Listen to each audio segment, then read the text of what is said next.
DF के अंदर बेचैनी बढ़ गई थी। उसे ऐसा महसूस हो रहा था जैसे कोई अदृश्य पुकार उसे भीतर की ओर खींच रही हो। वह खुद से पूछती रही, ये खिंचाव क्यों है? मेरी आत्मा आखिर मुझसे क्या चाहती है?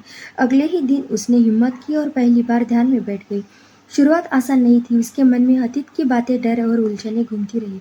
लेकिन जैसे जैसे उसने गहरी सांसें ली, उसके अंदर एक हल्कापन उतरने लगा। उसे लगा कि ध्यान उसकी आत्मा को धीरे धीरे साफ कर रहा है। कुछ दिनों की प्रैक्टिस के बाद उसने अपने भीतर कुछ अजीब सी ऊर्जा महसूस करना शुरू कर दिया। कभी झुनझुनी, कभी हल्की गर्माहट और कभी एक गहरी शांति। उसे लगता था जैसे कोई अदृश्य शक्ति उसे छू कर बता रही हो, उसका मार्गदर्शन कर रही हो। धीरे धीरे उसे समझ आने लगा कि ध्यान केवल मन को शांत करने का साधन नहीं है, यह उसकी सोल को उसके डिवाइन मैस्कुलाइन से गहराई से जोड़ने का रास्ता है। यह ध्यान उसके घाव को भर रहा था और उसे धैर्य सिखा रहा था और उसका अहंकार कम कर रहा था। समय के साथ उसकी सोच बदलने लगी, गुस्सा कम होता गया, धैर्य बढ़ने लगा और उसने खुद से प्यार करना सीख लिया।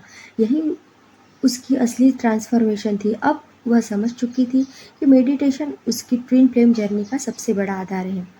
डेव के लिए ध्यान मेडिटेशन केवल एक साधना नहीं बल्कि एक हीलिंग और डिवाइन कनेक्शन का दरवाजा है।